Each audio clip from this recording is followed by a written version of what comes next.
2010 এবং 2025 সালের মধ্যে জন্ম নেওয়া প্রজন্মকে আলফা জেনারেশন বলে। আলফা জেনারেশন যারা ফ্যাশন নিয়ে খুব সচেতন, তাদের জন্য প্রচলিত শব্দের বদলে এসেছে নতুন নতুন শব্দ। ফ্যাশন বা স্টাইল বোঝাতে তারা ব্যবহার করছে ভিন্ন ধরনের ভাষা, যা না জানলে হয়তো বোকার মতো তাকিয়ে থাকতে হবে।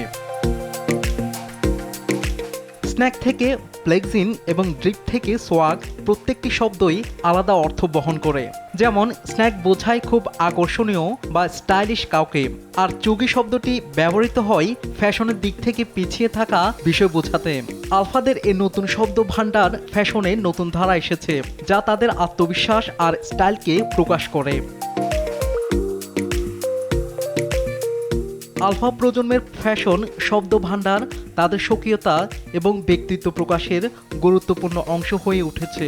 এ প্রজন্মের কাছে শুধু পোশাক বা সাজগোজ নয়, তাদের নিজস্ব স্টাইলের প্রতি আত্মবিশ্বাস প্রদর্শনও অত্যন্ত গুরুত্বপূর্ণ। এজন্যই তারা নতুন ধরনের শব্দ বেছে নিচ্ছে, যা তাদের ফ্যাশন ভাবনার সঙ্গে সামঞ্জস্যপূর্ণ। আপনজনদের কাপড়ের যত্নে আমার ভরসা, যুগ যুগ ধরে এক্সপার্ট ডিটারজেন্ট জেট।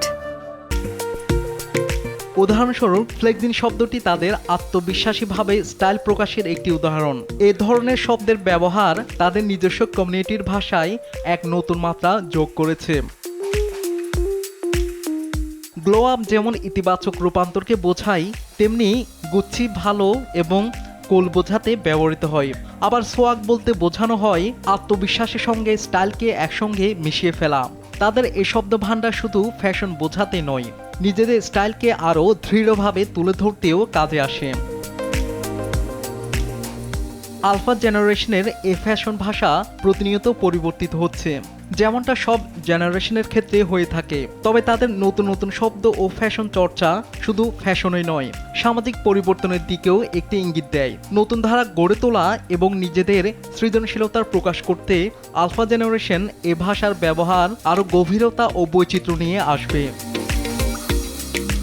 শাহাদাত শাওন, RTV।